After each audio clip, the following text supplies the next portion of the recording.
Аферата Рекет го закочи политичкиот диалог. Во застој се преговорите за новиот закон за јавно обвинителство, пописот и изборниот законник. Истрагата се води бавно, а штетата за државата е огромна, вели аналитичарот Петар Арсовски. За излез од новонастанатата ситуација, неопходно е лидерите на партиите да седнат на заедничка маса.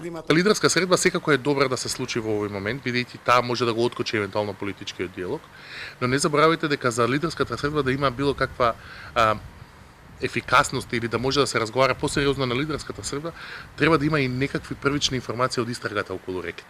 Ети, тоа е точката на сопнување кај сите поголеми, особено кај македонските поголеми партии, кои им оневозможува да направат суштински политички диалог. Така што лидерската средба е добре дојдена во било кој момент во некаков надеж дека ќе се откочи политичката волја за неопходните реформи и за СЈО и за другите неопходни реформи за евроатлантските интеграции, но мора да има и паралелна, сериозна и транспарентна истрага за случајот.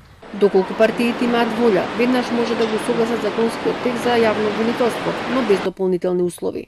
Партиите, ако имаат политичка волја и ако навистина сакаат да го почитуваат словото на законот и правичноста, можат да најдат добро решение во кое ќе биде задоволна и опозицијата, ќе биде задоволна и власта и ќе бидат задоволни двете партии кога нивните улоги утре би биле евентуално сменети. Тоа што мислам дека ќе го искомплицира преговорот е подготовката за политички рейтинг. Прво ВМРО ДПМН инсистира да се разговара за предвремени парламентарни избори заедно за законот.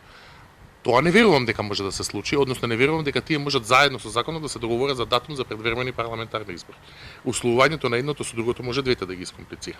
Од исходот за случајот Рекет ќе зависат и евроинтегративните процеси. Доколку се расчисти, ќе се покаже дека државата е подготвена да се справи со криминалното подземје и да воспостави владење на правото.